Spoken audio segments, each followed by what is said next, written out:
Hello everyone, I'm Bablet Jonathan. This is The Inside. You're welcome to this edition of the program. We're going to be examining the unitary state of the Republic of Cameroon more than 4 decades after she moved from the Federal Republic of Cameroon to the United Republic of Cameroon. That was on the 20th of May 1972, and later to the Republic of Cameroon. We'll be looking at the unitary state of the nation, the unity that is being celebrated today. Now we also going to take a look at what is threatening the unity of the nation, the territorial integrity of the nation, and even the peace and stability of the country. I'm talking about the Anglophone crisis that has continued deepening in the northwest and southwest regions of the country. We'll equally take a look at some issues concerning the Cameroon Bar Association, notably the examination into that institution that recorded the very low success rate with some of the student lawyers when protesting, demanding for what they consider as justice. Discover our guest in some few seconds.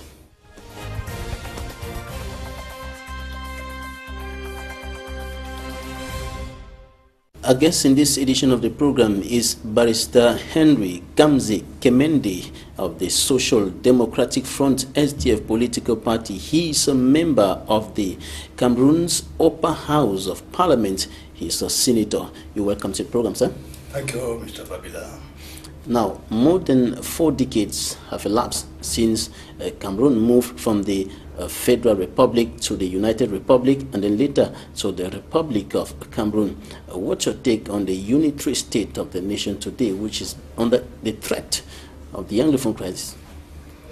Well, if you ask me about the state of the unitary state of our country, I would say it is under, I can say, it's in the hospital.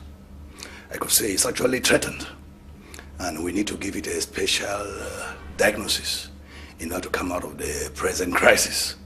In fact, if you ask my opinion personally, I would say on 20th May, suppose we insist on celebrating it. If that celebration is actually anything to go by, I will propose that the flag of this country should fly at half-mast, because on a daily basis Cameroonians are dying in the Anglophone, in the English-speaking regions of this country. Now, what do you mean by the unitary state of Cameroon is in the hospital? What I mean by it being in the hospital is that it is sick. Our unity state is actually at a crossroad. I can't really say, we can actually do all the slogans, unity state, you can talk about the united and all whatnot, integration. But then, the truth about it is that it is far more than just being a slogan.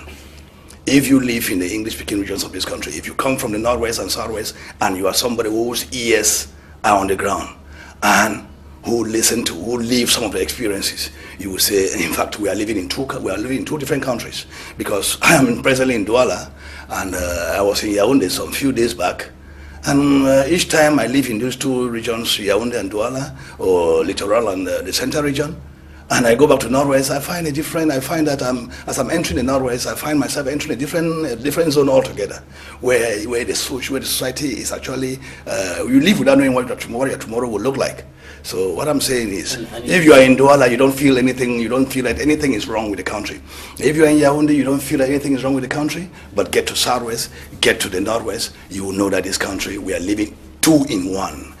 You might have even seen the governor of the Southwest going to install the SDF at certain places. He's wearing bulletproof. Where else do the governor go somewhere in this country with bulletproofs on, dressed like a military man? And it can only be in Southwest. With regards to what is happening today in the Southwest and Northwest regions of the country, some Cameroonians here in the city of Douala we interviewed prior to the National Unity Day celebration said unity had long left Cameroon. Unity is no longer existing. They may be right. They may be right. And they are right because of maybe they monitor what is happening in the Northwest and Southwest regions. But then I take it as a challenge. If only the authorities were to understand what that person means by saying that unity is no longer exists, or is no longer a reality. I take that if you are a nationalist, if you are patriotic, you take that as a challenge, and to ask the question, what went wrong, or what is actually going wrong? How can we go about it? I was exactly going to ask you what has weakened or broken the unity of Cameroon. Is it the manner in which the country became united, or what happened after 20th of May 1972? What has been happening in Cameroon? Is a manner in which we came together to live as one country. You see, when we fail to acknowledge certain facts of history, that's where we fail right at the very beginning. It must be acknowledged by Cameroonians that this is one of those unique countries in the world that don't celebrate an Independence Day. You understand? This is one of those unique countries in the world that don't have an Independence Day. And why that question? Why is it unique? It's because we want to lie to ourselves about what stands as our Independence Day. I think it is in record, and there's no way you can do to scrape that off the record, that what today some people call as La République du Cameroun, they had their independence on the 1st of January 1960. And then, by then the map, it was not as it is today. Those are all facts. The map of the country wasn't as it is today. Today we have the map reshaped. We have a different map, which shows now that the portion of land that got independence on the 1st of January 1960 has changed. That is, the map has now protruded leftward, which means another territory was added. And that territory that was added was what used to be referred to as Southern Cameroons, which became West Cameroon, and became Northwest and Southwest, and today is referred to as Anglophone Cameroon. So we have to go back to the drawing board and see the evolution from when La République du Cameroun had its independence on the 1st of January 1960, when it got reunified, or unified as some people will put it, with what used to be Southern Cameroons, to form the Federal Republic of Cameroon. What went wrong? What was written? What were the negotiations? And if we discover that along the line there was some manifested bad faith, there's nothing wrong in going back to correct what went wrong, to make sure that we live together. Let living together be actually a matter of practical experience rather than being a slogan. Let us go together. Let's not be ashamed. In fact, after all, what happened in 1960, 1961, 1972 did not end history. History continues. Let history be written that after something went wrong in 1961, and when something went wrong in 1972, in fact, sometime in 2017 or 2018, it was corrected when there was a clamor. In fact, what I see some people try to do is they want to stop history. Events must continue, and events have to reshape our history. And if it happens that we have to go back to the drawing board and correct certain things that were done wrongly, I think it is but for the interest of the entire nation to do that. And concerning 20th of May 1972 in particular, I listened to a veteran journalist in Kumbu, for me, Edwin, condemning the manner in which the country moved from the Federal Republic to the United Republic, indicating that during the referendum, for example, the ballot paper had just we or yes. In fact, those are the same thing. Yes, those are facts. We must agree that along the line, somebody thought he was pulling the first one on the other person. But history will always have it that if you do something fraudulently, it will one day come to resurface. And one thing that fraud, time never runs against anything that was fraudulently done. We need to be very honest to ourselves, because you cannot build a country on falsehood, my brother. There is no gainsaying the fact. Some people now, if they are asked now, and that's what actually some people, if you ask, reshape the country's policies. They will say, oh no, speaking English or French was actually out of convenience. The English-speaking regions, they choose to speak English, and the French-speaking regions choose to speak French. And they would not like to attach any history to the speaking French and English in this country, but which is false. We must know that we never spoke English west of the Mongo out of our wish. Neither did the Francophones speak French out of their wish. Some people want to rely on German colonization. They want to believe in German colonization rather than English and French colonization. Why do you choose one against the other? All of them were colonizers. And the ones that have left their impact on us, which is actually causing all the problems that we call Anglophone problem, Anglophone, Francophone problem, they are the ones who left us restless, which is actually causing all the problems that we call Anglophone problem, Anglophone, Francophone problem. They are the ones who left us recently, and they were the English and the French after the defeat of the Germans. So why not look at what happened yesterday, which is having an impact on our lives? And you want to look at what existed before. Even before the Germans came, Africa was one. Africa was one, and you could say Africa was one and indivisible until when the Germans came and divided us up according to their wishes, according to their whims and caprices, divided us the way we are. If somebody was advocating for us to go back to German Cameroon, must go back to Chad, go back to Central Africa, go back to all these other countries where the German territory have partially been devolved onto, to bring all those territories back. And then why talk of even German colonization? When before even Germans came, we were one Africa. Why not talk of African unity and let us be one before the colonizers came? Why choose German and ignore the English and French? The English I'm speaking now is because of English colonization or the trusteeship agreement. The French that is spoken by the Francophones is because of the trusteeship agreement, which made German colonies to devolve, to be shared between the French and the English. And then afterwards, we are even talking about reunification. We can talk about reunification because after everything, cannot be reunification as such, because by the time the Germans were here, we were never even managing ourselves. We never even knew exactly who were those politicians in French Cameroon and who were the politicians in West Cameroon or in Southern Cameroon. So actually, we must. I am not. We belong in our party, the Social Democratic Front. We believe in the present situation, but then that we should go back to the drawing board and see what went wrong along the line. Why should we say we are one and indivisible? Yet we cannot feel the pains of the other. There's one commandment in the Bible that I believe in very strongly. Do unto others as you want others to do unto you. Between the Francophone and myself, there is no difference. There are some who are shorter than me. There are some who are less intelligent than me. There are some whom I'm intelligent more than them. So we are all human beings, but then we have something that we don't understand about ourselves. What you are doing to me, is it normal? If I were to do it to you, if they do it to you, will you be comfortable? Let us go to the drawing board and see where the shoe pinches for the Anglophone who is complaining. And let's see how to regularize that situation. Rectify some of the wrongs that were done in time past. Now, very seriously, many wrongs. Now, after May 20, 1972, what has been happening in the country? I'm talking about the marginalization of Anglophones. I'm talking about the non-respect of constitutional prescriptions as far as the functioning of the nation is concerned. I'm talking about issues that have contributed to destroy the unity. In the first place, Mr. Babila, to begin with, there was a constitution that we know as a federal constitution. At least history is something, I have a lot of passion for history, because history makes us to realize where we are coming from, to find ourselves where we are. And then it determines also where we are going to. If you don't know where you are coming from to find out, which determines where you are, you will not know where you are going to. So I have a passion for history, and historical facts don't deceive. What is it, that constitution that brought us, with which we came to get to live together as in the Federal Republic of Cameroon? The Article 47 was to the effect that the federal structure of the state shall never be tampered with.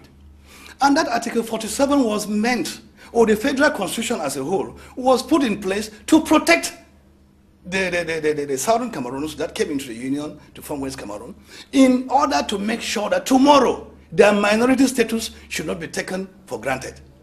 Because it was not an issue of minority majority at the time that we came together. That's why there were two states. They never said the state of East Cameroon was supposed to be called a super state because it had many persons, or the land mass was bigger, and the state of West Cameroon was to become an inferior state because it had a very small land mass or the number of persons living there. It was meant to protect. That's why the federation was all about. And then when in 1972 it was being tampered with, instead of consulting the people whom the federal constitution was intended to protect, they instead consulted the whole nation in the National Assembly, or in that famous referendum, which turned out, it is better. It is, as a lawyer, I would see that as injustice, because taking the majority to vote with a minority over a minority question, because I consider the federation issue to have been a minority issue to safeguard the interests of the minority. So to have actually taken it now to a larger sphere where there will be an obese majority to vote for, that has been told already, to vote for it, it was actually downplaying on the minority right of the West Cameroonians, of the Anglophones. So in fact, that is where something went wrong. And then, yes, you were about to say something? Do you consider that as a preparation for what is happening today in Cameroon? It was were they preparing the ground to... In fact, it has been, if you study the history, I don't want to, when you get to this issue, as some other speakers, some other interveners in this program have spoken, if you get into the nitty-gritties of how it has been evolving from the federation into unitary state to La Republic, to Cameroon that we are in now, or to the Republic of Cameroon that we are in now, you will discover that there was some sort of something that was put in place to be unfolded, that unfolded logically. Prepared assimilation. Prepared unfolding. You can call it assimilation, but I can tell you, for instance, if you come to, after leaving from the high school, let me just share my experience with you. After leaving the high school, barely conjugating the verb avoir and être in French, I find myself in a university classroom where I have a Frenchman, I can say a Frenchman because he was teaching me a subject in not French for beginners, not teaching me French language, but teaching me a subject, a major subject that I have to pass in order to move to the next class, teaching me in French language. Where has it existed like that over the world, anywhere in the world? In every country, even in Germany, in England, France, when you are a non-speaker of that language, you come to undertake a course in that particular language, you are, first of all, given a language course, and you are put through a language proficiency test, and they see that your language power is such that you can learn your threat in that language before they now put you in a classroom to be taught in that language. But in Cameroon, we had a bizarre situation whereby you come to a university. It happened to both Francophones and Anglophones. Whether it happened to the Francophones or to the Anglophones, I say it was wrong. Whosoever conceived that policy to put in one class, Francophones and Anglophones, without measuring their level of understanding French or English and teaching them a language which causes embarrassment on the other party, the person conceived that policy with a hidden agenda and negatively for the nation. No. And then you also have another scenario. Let me just unfold to you, bring to you all the scenarios. There was one time, we have the Polytechnic in Yaoundé. Polytechnic existed for how long? For many decades. As a French, purely Francophone institution. No Anglophone could dare step leg into that place. But yet it was sponsored, it was built, it was being sponsored or run from the taxpayers' money. There's taxpayers, both Anglophones and Francophones, but then the institution was only meant for Francophones. What do you have in mind when it comes to that? And everything, syllabus in that school, even to write an entrance examination and pass you into it, they consider by the Francophone syllabus to the advanced level. The Anglophone syllabus was never considered. Neither was anybody to even mark and even teach in that school in English. And those are some of the... Those are some of the elements. There are many of them. And in teaching the worst of it, what I came to learn, before even the creation of the Technical Teachers Training College in Bambili, the Higher Technical Teachers Training College in Bambili, we only had one Technical Teachers Training College, except in Douala here, that used to train teachers, Anglophones and Francophone teachers, to go and teach Anglophone students. And they were taught in French. A trained teacher is taught a subject in French to go back and teach in English. It's a normal. Where does it exist that way? That is why, and they will tell us tomorrow we don't have French, we don't have English teachers in the technical department. They will tell us tomorrow when Polytechnic was only meant for the Francophones for years, for decades. Then they will tell us tomorrow we don't have technical students. In the then University of Yaoundé, as the only university that existed at that time, there was no science faculty for the Anglophones, because you go to the science faculty from your GC advanced level, even if you had how many points at the level of the GC, you go there, you meet completely an embarrassment. The syllabus is completely tailored not to take you from the advanced level to the university. So in fact, there are many of those scenarios like that was actually meant to breed anger in the Anglophone, and that's how it has been boiling until through our strike, which was actually we never intended it to take this magnitude. But through our strike, and some have said this marginalization in all sectors of national life has been like a time bomb that was being prepared, and it has today exploded to what we are experiencing today in the northwest and southwest regions of the country. And today, government authorities are striving to step up or enhance and preserve the unitary state of the nation with some actions like the creation of the National Commission on Bilingualism and Multiculturalism.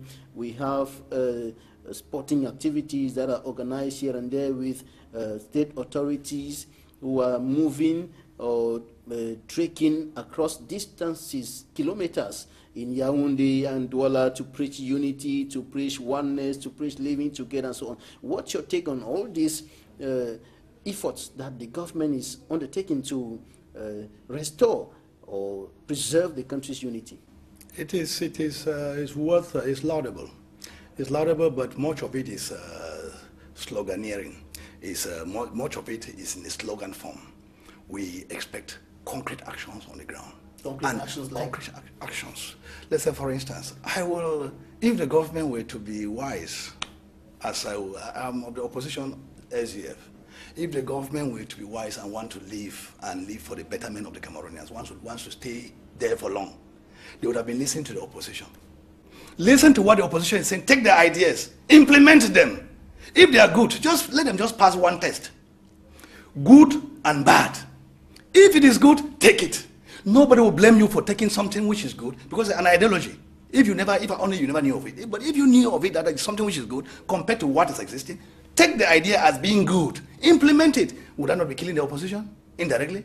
We have been complaining year in, year out in the Social Democratic Forum about the transparency at the polls. The chairman of the party, His Excellency John Fundi, has written several times. They have made written memos. They have even proposed programs. There's an economic salvation program proposed by NESPRO, and there is everything about elections and monitoring. We are human beings. There is no way by which you can do biometric registration partially. Do it completely and see it through. The way it obtains in country A will obtain in country B in the same manner. And you define the rules. Let the rules show transparency. Wherever there's an obstacle along the way, let us learn how to overcome those obstacles. Let us not make laws that instead take into consideration what could be obstacles. Let's make laws that will meet obstacles on the way. And at that moment, we look on ways to overcome the obstacle towards the implementation of that law, which we consider good. That is what we need to do. Transparency at the polls. Look at even the election that we recently conducted. Which is cheaper? If the country has been crying of poverty in not to conduct it, why not make single ballot? That's something which the SDF has been clamoring on for the past how many decades? Single ballot. Double round presidential elections. Because somebody, as it stands, if there are about 100 presidential candidates, with 5%, somebody can be the ruler of this country, can be the president of this country, which is absurd.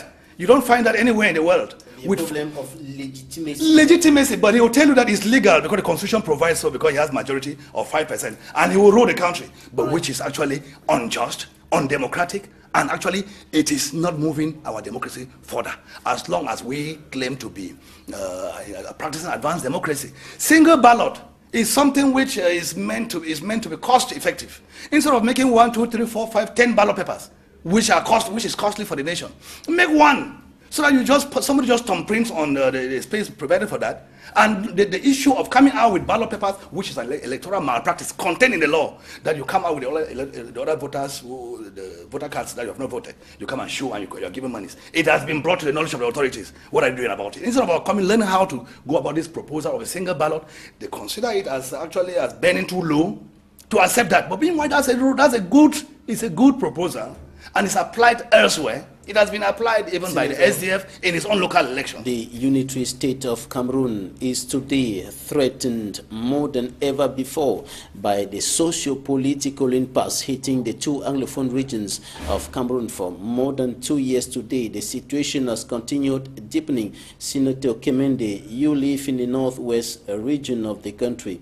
What's your take on what is happening today, notably the new twist with the killings and of course the abductions that have been occurring today in the two Anglophone regions of the country? In fact, my take on that is that of disappointment. Disappointment that we used to envy ourselves. We're very, very jealous of the peace, of being an island of peace in a turbulent waters. But what I am now seeing is that what obtained elsewhere has met us very, very abruptly, and we never expected that. And I've seen how a country glides gradually into a civil war situation. In fact, as one of our famous artists, Fuakom from Norwest and Boyo particularly, has put it, les choses qui arrivent aux autres commencent déjà à m'arriver. That actually what we used to see at other people's portion is arriving to us, and that's why in Libya, Central Africa, Ethiopia, everywhere, so that we have seen it arriving. And I can actually give a narration of what it takes, the stages it takes, how dialogue fails, and we glide into a civil war situation.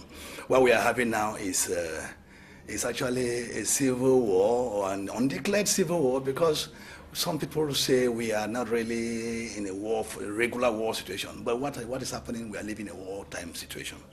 And in that war situation, I can say it is unfortunate for the common man, because they are caught between the hammer and the nail. You see, and we thought, I will keep saying it, we are of the opposition. I'm of the opposition, Social Democratic Front. We don't need to have romance with the government over some of the mishaps that are going on. We are duty bound to screen on the government action in handling the crisis. And I would rather say the government, as far as their interventions towards fighting the Amber Boys, as they are called, is actually the most irregular. I would say before they come to fish the Amber Boys in any particular locality, as a government, which interest is to protect the population, because the population is supreme. There would have been a signal as to what is going to happen and where actions will be taken to preserve the population, because that is the golden egg that is laying the goose that is laying the golden egg.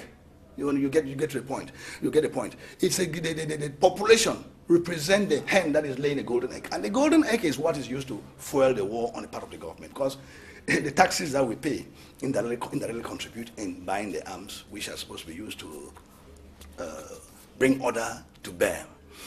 Then, if you know how long it takes to bring up an individual, to bring up a human being to maturity, as you and I we are, it takes, by the time a human being matures, to about 20 years, to about 35 years, 30 years. In fact, much resources have been put in him. And then there have been a lot of sacrifices. And then it's a tax industry for the government. So the more you destroy them, the more you are destroying the state. So everything would have been... And many have died. Many have died. Civilians and military. Our military, they were not meant to fight a war that I consider stupid like this. And the Ministry of Defense has acknowledged what the Catholic bishops called in a release issued on Tuesday, monstrous, inhumane, and violent acts of the military after a video went viral. It is unfortunate. It is unfortunate. Showing some elements of the national armed I even cry. Torturing. I even feel for my country, because after every situation, after every war, should we even describe this situation as a war situation? After it will only end on the dialogue table. It will only end with a peace treaty, with a peace something to take home as a peaceful measure to come to stop the war. No war has ever gone ad infinitum. But then you ask yourself, how will it end? And when it ends, are we going to have a Peace and Reconciliation Commission as we had in South Africa? If that, because the atmosphere now created, that Peace and Reconciliation Commission may be a very difficult thing to manage, like it happened in South Africa. And talking about how it will end today, the thousands, the United Nations indicate that there are 160,000 Southern Cameroonians who are now refugees in neighboring Nigeria. There are hundreds who are displaced. Mr. Babila, what is intriguing? Are we moving towards the end or towards an explosion of time? What is intriguing, Mr. Babila, with your permission, what is intriguing is the fact that the government media doesn't carry out any news, apart from your television, which I must congratulate for doing some on-the-field coverage. We even know that when there is even war, journalists of the national media, of the state media, are allowed to cover and give a report to Cameroonians what is happening in the war front. It is really unfortunate that the coverage of the war or coverage of this reprisal on the Amber Boys is actually not covered by the national media, by the state media that is supposed to inform the Cameroonian people of whether that war we are really succeeding or we are failing. We even think that, in fact, we are supposed to have even a special session of the the parliament, that is the chamber, as we say, bringing the National Assembly together with the Senate, for us to have a working session with the Minister of Defense, for us to have minute by minute account of how the war that was declared on the separatists is going on. Are we winning? Are we making gains? What are going to be the consequences with the evolution that we are facing in the field? Are we building a volcano? Are we getting deeper and deeper into the crisis, or we are actually getting out of it? In fact, we are supposed to have, with what is going on daily basis on the ground, we are supposed to have a daily account of that war by the Minister of Defense or whosoever is in charge of following up the events in the field. Honestly, I bleed internally when I see military men, their heads cut off, when I see civilians dying innocently, and when I hear of Cameroonian refugees being in Nigeria that is not covered by the state media. Nobody visits them, and some people have the guts to say they are not Cameroonians, they are going where they came from, they are settling Nigerians. If they were Cameroonians, they would have run to the Francophone section. It is really embarrassing the way some people look at this problem. I've been watching debates over Equinox, over STV, over Vision Card. In fact, the way some Cameroonians speak is like they want to see the Northwest and Southwest, that parcel of land, emptied of its inhabitants and replaced by another category of persons from wherever we are yet to know. And when we look at all of this, are we moving towards an end, or the action on the ground? With the explosion. The action on the ground, Mr. Babila, warrants that if my voice could be anything to go by, I would like to call on the head of state to call that war off, or to withdraw the military from the field, to call that, to bring an end to that carnage that is taking place in Northwest and Southwest regions. In fact, it is actually something which is, for somebody who has saved the nation for more than 35 years, we're only seeing 35 years because that's when he became the president. But before becoming a president, our head of state, His Excellency Paul Biya, has been Prime Minister, has been Secretary of State, has handled many. In fact, throughout his life, he has been a civil servant. He has saved this nation. For his legacy to be that carnage that is taking place in Northwest and Southwest is rather disgraceful. I would like him to, there's nothing wrong in him. He's a father.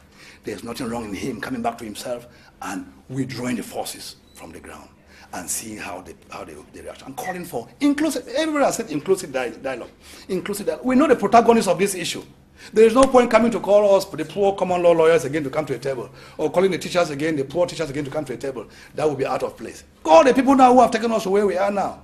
Because we never knew when we're doing this thing, we never knew that the ground was already prepared for this situation. We never knew that the Anglophone Cameroonians have been caught, they were filled right to the brim with the problems that they have been suffering throughout the years. In fact, it just came out, it was like a litmus test, as you saw the French Revolution of 1789.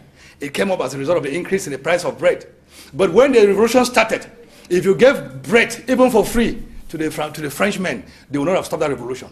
And when you're talking about calling those who are now leading the struggle, the independence struggle to the table, who are you referring to? In fact, the people, the leaders, before they caught the Sisiko Ayutabes and the Tassangs, they knew exactly that they were having an impact on the ground. If not, they would not have caught them.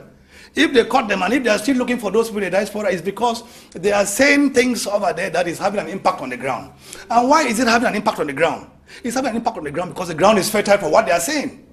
You get me? People are looking at them as if they are, they're not Cameroonians. They are Cameroonians, and they are speaking what concerns their country.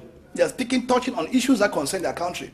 And the things that they are saying, they are applied on the ground because of the fact that what they are saying is falling on a fertile ground. So can you stop it from growing? It's falling on a fertile ground. The people are respecting it, or the people are listening to it because it addresses their predicaments. And you're calling on government to bring them to the dialogue table at the time when they are being held incommunicado.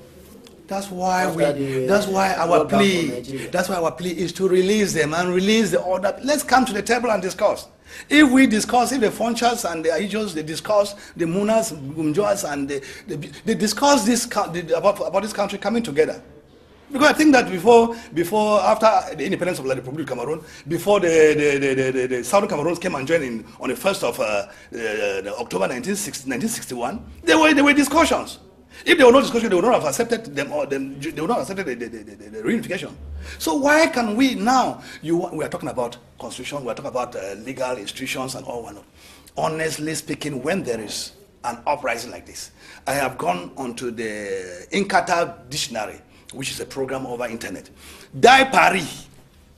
You will see the laws of France, laws that make up the French legal system. Now they were all after one uprising or the other, after one rebellion or the other. This is an rebellion to like any other rebellion anywhere in the world. Let laws that reflect what were the root causes of this rebellion be met, and the problem will be over. Why are we shy? Why are we? There's no way you can run away from your shadow, Mr. Babila. Your shadow will always be by you. And there is no way. I've never seen a situation whereby, I've not seen the animal in these boat people. I've seen the animal in the Francophone this time around. I've seen the animal in the Anglophone this time, of which we don't need it. We don't need it. We continue hearing calls on those who are in the bushes to come back to their villages, those who are in Nigeria to come back. We continue hearing which are those villages? Which are the governor of the Northwest region calling on the inhabitants of his area of command to come out en masse and celebrate national unity in the present context. Look, is that to some is considered as provocation? There are some countries that for one reason or another have suspended celebrations of national days. What is wrong in us? In us? Instead of pretending, what is wrong in us suspending, even on a national day, what is wrong in us convening a conference whereby we can sit together and discuss this issue? That's a national day event, because our unity is at stake. Our unity is threatened. So what is wrong in us on 20 May sitting down instead of celebrating? Instead of celebrating, we now call for a conference which could now revisit what made us united. What brought us together? Honestly speaking, there is no national day, because the national day is 20th of May, where federation was abolished. And when the federation was abolished, the federation was first of all put in place to protect the Anglophone community that are now dying in their numbers. There is nothing wrong in us coming on that national day, whereby the federation that brought in the Anglophones was abolished. There's nothing wrong in going to sit back and revisit what went wrong along the line and coming out with a different solution. In fact, by the way, as far as National Day is concerned, even to my mind, in my own opinion, I consider National Day to be the day of this present Cameroon, to be the day that the Anglophones joined, or the Southern Cameroons joined La Republic to become one and united country. That is to be the national day. Take the case of the prodigal son in the Bible. I think the day that the prodigal son came back, the father killed, it was just almost like a holiday in the family. The father killed the largest bull to welcome that prodigal son back. So if La Republic got its independence on the 1st of October 1960, without their brothers of Southern Cameroons, the day that their brothers came back, is that a national day? That is the day that this map of Cameroon was remade to put this portion, to make it the present day map. Is that not a great day? Are you saying that instead of going to the 20th May Avenue, the Valley Biseke ceremonial ground, the Commercial Avenue ceremonial ground, and of course in other parts of the country to parade, to celebrate national unity, to sing and demonstrate military force, we should have instead organized conferences and bring people together to seek the solution to the current impasse? And bring people together on that 20th May and decide on even a different national day, because I consider that national day of this country, if the unity of this country is anything to go by, the national day that we should be celebrating is when part of this country, part of this national territory, joined hitherto La Republic of Cameroon to become one federal Republic of Cameroon. And that is the 1st of October. We should celebrate for that day. We even need to come back and revisit, because the celebration of 20th May, to some of us intellectuals, is provocative. Because 20th May was the day that the federation was abolished, and the federation was put in place to protect the minority Southern Cameroons, or the minority West Cameroon. That's the day that the federation was abolished, and you call on us to celebrate, even during crisis. I think that is actually a misplaced priority. To me, to my humble mind, that is my opinion, and I stand firm to it. The day that this map of this country changed to what it is today is a very important day in the history of this country. The day that the peoples of this country became the peoples of former West Cameroon and the peoples of former East Cameroon, that is the day that the Cameroon map was built to what it is today. That's a national day. Because if not, you cannot celebrate, because no national day has any meaning apart from the day that this map of this country was formed to what it is today. Organizing such a conference on such a day to look at the issues that are afflicting the peace and unity of the country today, will that solve any problem when we look at how far the crisis has deteriorated, how far it has escalated? Well, people who have died, should I say, on both sides, gendarmes, military, and the innocent population. In fact, I would say peace may their souls rest in peace. That is actually, they are gone. But our concern now should be the people who are alive. Have those people died for nothing? Was it just because the people who have died, the military, the Southern Cameroonians who have died, and they have died for a cause. They have died fighting for this national unity, fighting for how to better preserve this national unity. And it is because they were not heard that we went to this. That was not, some people say that is not the best solution, but when people are pushed to the wall, I've seen how wars come about. We have seen it, how it moved from one state to the other in this country. And we can only say, may the souls of those who have departed rest in peace, but the way forward remains the most important. We can sit back, and once we are discussing, we will learn not to count corpses. And that is the way a nation is built. Before this Cameroon was built to be what it is today, people died. And the people who died, we don't have to desecrate, or we don't have to look low on them. We instead have to glorify them by doing what is right now. And the bishops of Cameroon, in a distress call, said it is time for mediation. It is time for mediation. It is in fact, it is good because people are calling. They are seeing the action on the ground. How many persons do we need to kill? Whether perhaps maybe the head of state or the government has a number of persons that have to, maybe they are taking records of the number of persons that will die before we can sit on the table. But we are saying that it is high time that we sit down and look into this matter, have an inclusive dialogue. And when we're having an inclusive dialogue, nobody's excluded. We sit down. And honestly speaking, there is misrepresentation as far as if you have to go by the elected officials, you have to go in by the appointed appointees to sit down and talk on behalf of the common man or the people who are fighting. In fact, we are making a mistake. They need to be represented as they are constituted. So we sit down. We're going to take interviews of the week right now, and when we come back, we will talk about some of the issues that you raised during the last plenary sitting of the Upper House of Parliament of Cameroon that has compelled some of the senators who were illegally occupying positions in contradiction to the internal rules and regulations of the House to leave some of their positions in some state and para-public institutions today.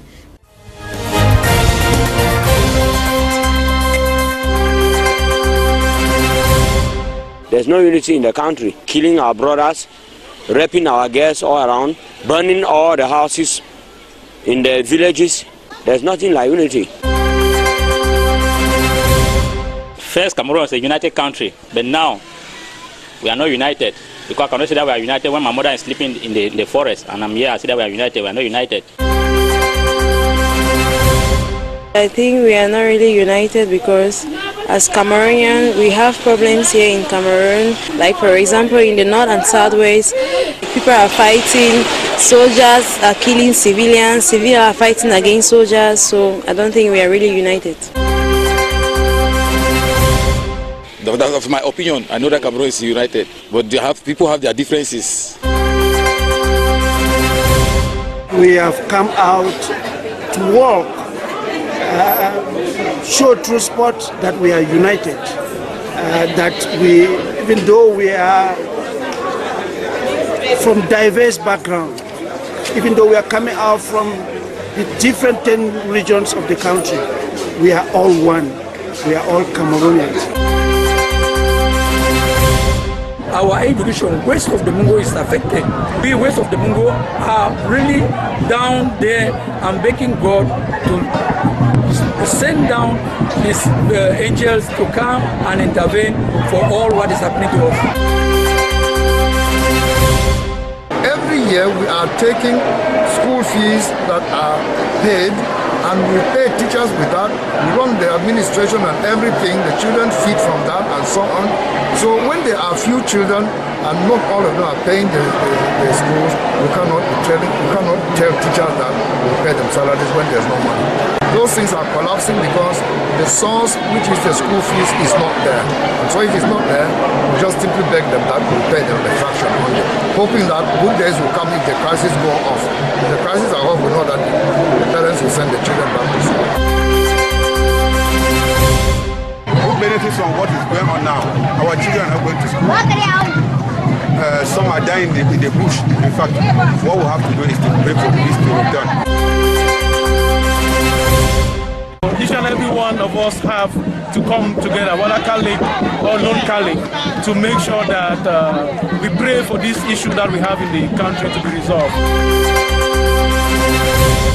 Let the government try to see the problem. Keep everything in order. They will come. We should be united. That's why we want one peace in country. I must insist that our president should step down right now. Paul Biya should step down in this country, as Kofi Annan has said. It's an era in Africa and he has spoken. So Paul Biya should step down now. If he doesn't step down, nothing can work in this country. And it will never work till he step down. Since I've grown up, I'm about 30-something years old now. Knowing only Paul Biya, I've never known any other president. In the assembly, you know only Kavayege Jibri, that is Speaker of National Assembly. Since I went to primary school, I've never known any other Speaker of National Assembly rather than Kavayege Jibri. What does that mean? It's like we are making dictatorship. Huh? We can't give chance to the youth. We have to give chance to the youth. Every year, more than 33 years to 35 years, Paul Biya also have LDPC, CPDM every year. It's like we are just making the voting for formality. There's no election in Cameroon. There's no democracy. If you want to look, you go to Ghana, you go to Nigeria, you see an example in democracy. The elite of the Southwest and Northwest, they are not giving confidence to their people because they don't care, they don't know what their people are suffering. People are sleeping in bushes. People are refugees in the neighboring country like Nigeria and the other places. That is not unity. As for whether we should celebrate 20th May, my first answer is yes. Every nation has its national day. But in the context of the political history of this country, Cameroon, I would doubt very much whether there is any reason at all celebrating 20th May. Our history is clear. We had a federation on May 20, 1972, through a referendum that is qualified as, I think, I don't want to use a word that might be embarrassing, but I think, to make things short, it was a declaration of the enslavement of a particular people, particular region of this country called Southern Cameroon. Because if you looked at the ballot paper, it had two words, yes or we. What is the difference between yes or we? So the people are angry. I will also thank the population that are mobilizing. I would like them to mobilize so that this year and more than last year, the year before, we celebrate successfully the National Day here. The children listen to those that are trying to destabilize them. Cameroon is united, Cameroon is one. The outcry is true, it's genuine, there are problems, there is no perfection. There's a process which needs to be ameliorated. We are working towards the amelioration of elections in Cameroon. There is no situation where there's total perfection. It's a process, we are working towards it. We left from Minat to Enu, and now we are in the Lekam. So we are moving forward. This forum is to permit us to have a better eye view of all the problems that political stakeholders put forward, because it's a system of participation, dialogue from both sides. This participatory dialogue can be viewed as a prevention mechanism, because as I said, 25% of elections in Africa are violent. So if we can have the opportunity to sit together, ELECAM, political parties, representative of administration, civil society, media, and talk about the forces, the strengths, and the weaknesses of our electoral process and see the way we can improve it, I think it is a major step. We've been working before. In December we supported the first meeting in Yaoundé, and during this meeting emerged several recommendations. Because if you want to organize a fair, transparent and effective election, you need to work before, during and after. There was a time that Chomba had forest, and when we had forest, we had all kinds of animals. For your information, a leopard was caught in this village some years back, but nowadays you cannot find a leopard anywhere in Chomba because the forest has gone. Nowadays you cannot find even the simple antelopes and the deers, even the grass cutters, because the forests are gone. Afforestation will certainly bring back some of these animals. We would have been creating a natural, the usual habitat for wildlife and all species of animals. Congratulations on your award to all of you. I want to make sure that next year you will be the best of the best female journalists. Be like this female journalist, American journalist called Christiana Mampo. And she used to work very hard.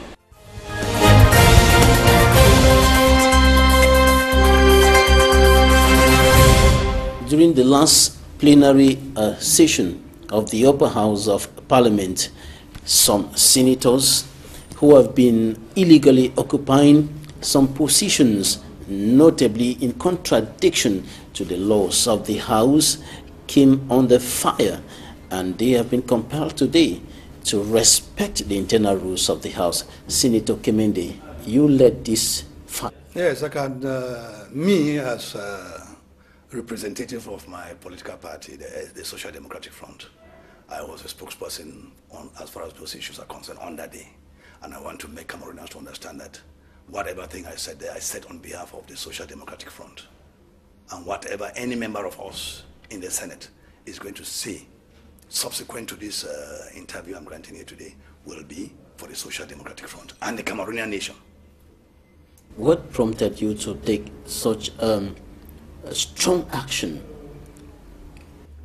In fact, Mr. Babila, by the time I took that action, I never knew that the action was going to be acclaimed or was going to be described as a strong action.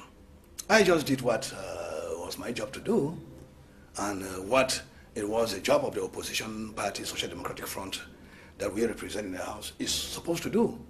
In fact, for the past legislative mandate, these same people who have, whom I can describe as dualists, some people I can even say not dualists, but they even hold, because they even hold even 3 offices. I don't know how I can describe that. So there are some of them who even hold 3 offices that make them, put them in a position of incompatibility. You put your finger on the particular case of the eldest member. Yes, because of that, at that particular moment, we had the eldest member of the House who found himself in that situation of incompatibility, and I considered it a desecration of that office of interim president for him to address that August assembly in that situation of incompatibility. In fact, by dint of the fact that he was the dean of that session, or of the House at that particular moment, and the fact that being the dean of that House, he had to be the president of that session, that made his own incompatibility case to be considered as a matter of priority, without which he will preside over, if we allowed it to be decided upon in committees later on.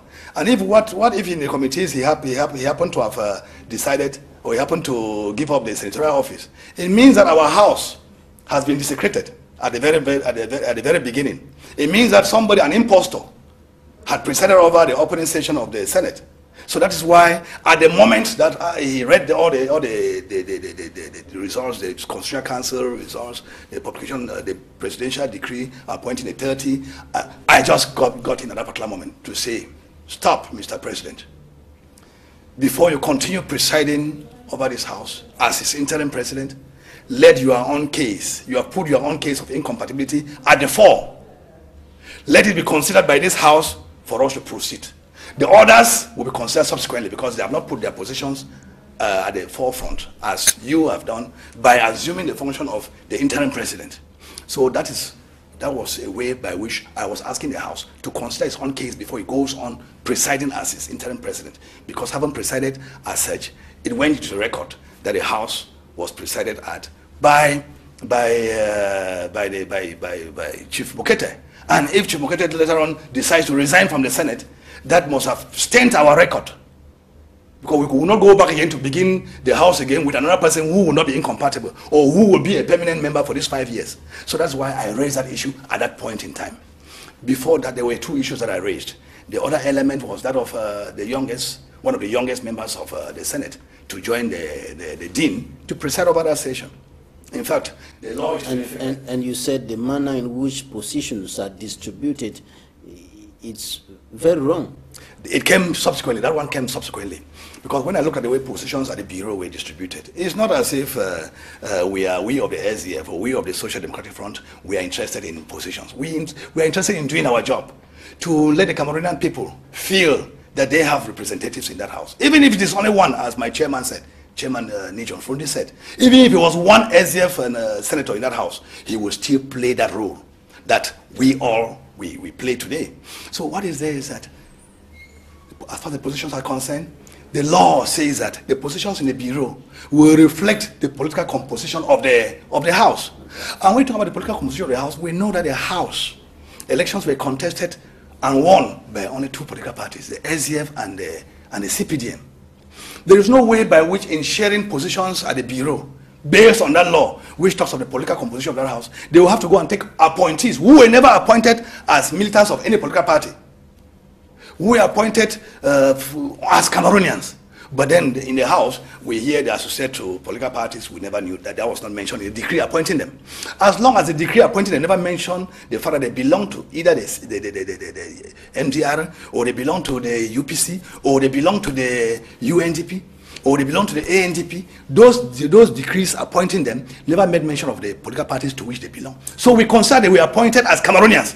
For them to come now and be fighting to take positions in the Bureau, which is the right of the 2 political parties only, who were known as the jury, political parties in the House, for them to be fighting over positions with them, whereby UPC, who was appointed with 1 person, or UNDP, who was appointed with 2 persons, they are now fighting with SDF to have positions in the Bureau. They have 1 position, they have each have 1 position in the Bureau, and then the SDF too has 1 position in the Bureau. We consider it unjust. Those people, they are supposed to sit by until when the political parties must have appropriated to themselves the number of seats that are available. Then another party, with having its own right, could decide to co-opt a member of that those other mushroom appointee parties to take part at the sharing of the positions in the Bureau. So it is illegal for the 30 senators appointed by the President of the Republic to say that they are senators of the CPDM, of the UNDP, for example, and the other political parties.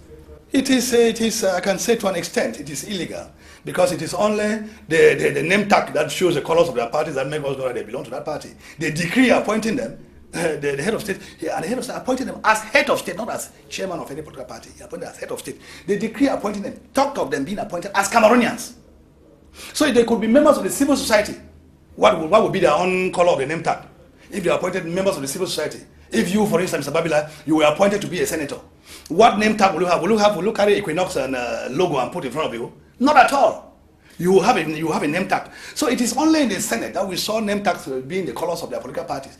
That is not supposed to be so. It is illegal for them to assume positions. They could assume they could choose for themselves any political party to which they want to belong and indicate as such.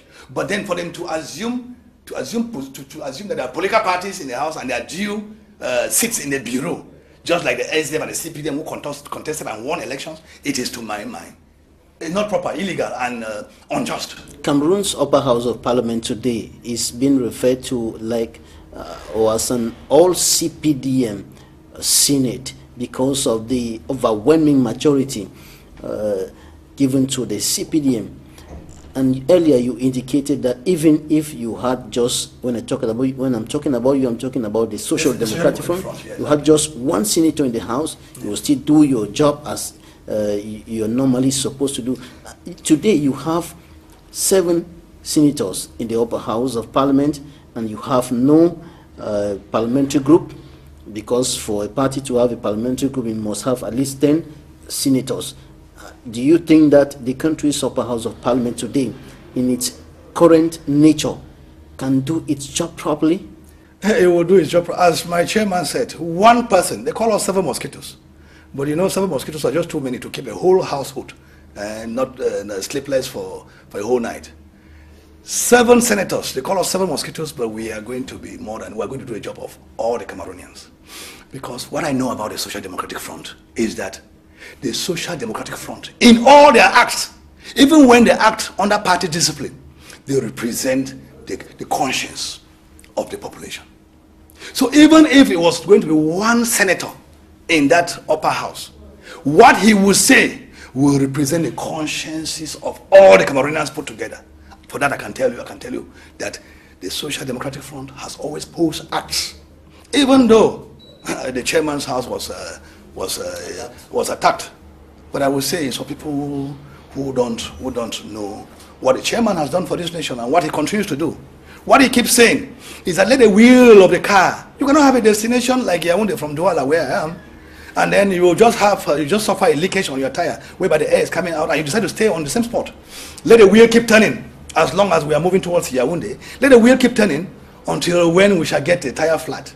This is one of the rare moments in which we have seen a minority like the Social Democratic Front in the Senate today pushing through an opinion and making a significant impact. I'm talking about compelling all those senators who were illegally occupying or accumulating positions to resign, to let down one of the positions that... I will want to follow up there, Mr. Bedler, to tell you that until they appoint people to those offices, we will consider they are still keeping those offices.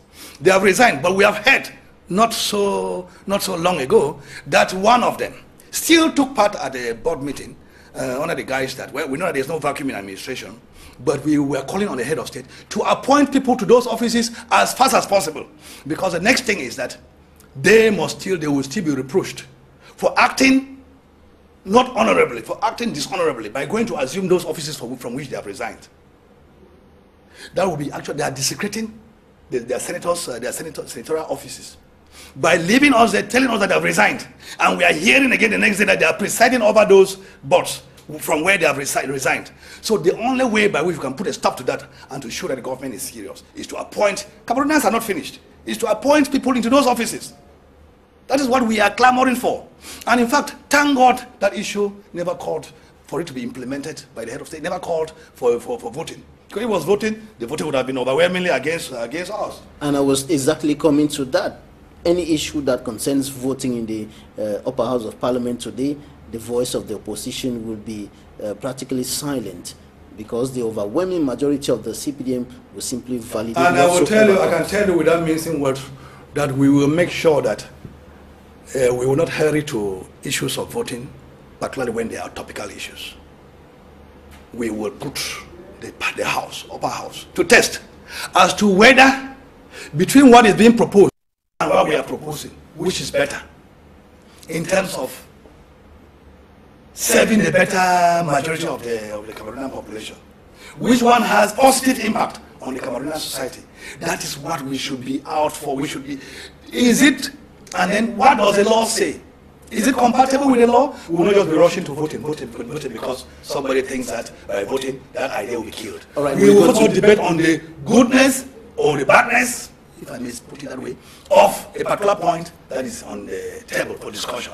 And until we get to resolve whether it is good or bad, the voting should be whether it is good or bad. And let it be known by then that an idea, the way we will put it, which is considered good by the Cameroonian masses, will be voted as being bad by the senators of the city. All right, we're going to wrap up this edition of the program with issues concerning the Cameroon Bar Association. The last examination into that core recorded a very low success rate.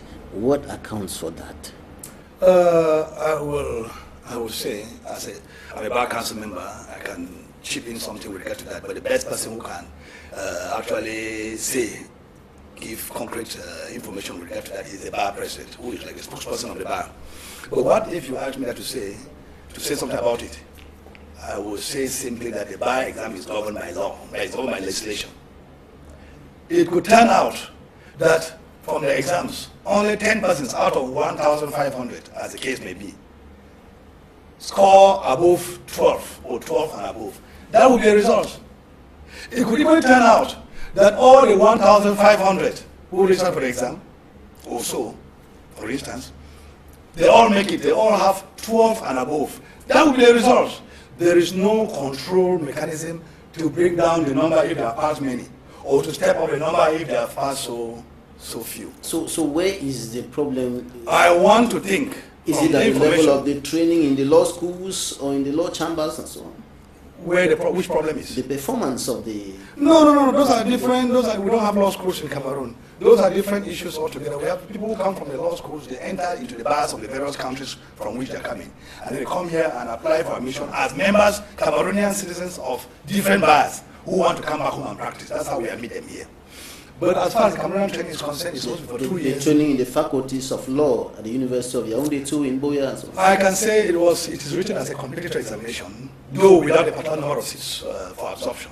It is written as a competitive examination. And the people who write well or who score above 12, which is a legal mark for a pass, they are declared successful. And those who are today contesting the results? Well, they have a right to contest, and I was in the Bar Council yesterday.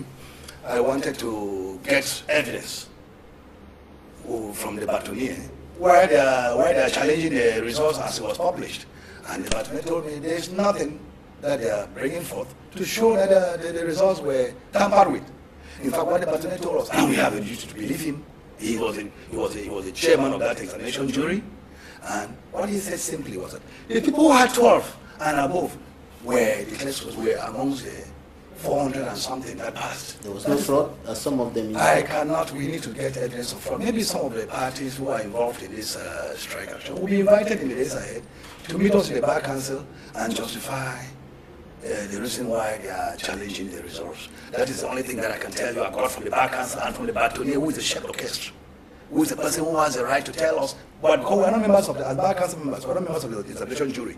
The batonnier was the head of the examination jury, and what he tells us, we believe is what happened. And there have been no challenges from other members of the jury as to what he said. Barrister Henry GAMSEY Kemende, Senator, member of Cameroon's Upper House of Parliament from the main opposition political party, the Social Democratic Front. Thanks for accepting to be a guest in this edition of the program. Thank you very much, Mr. Babila. The pleasure is mine. I want to encourage EQUINOXE to carry on with the good job they are doing. Thank you. Thanks, ladies and gentlemen, for staying with us in this edition of the program. Take the appointment for next Sunday for another edition, 6:30 p.m.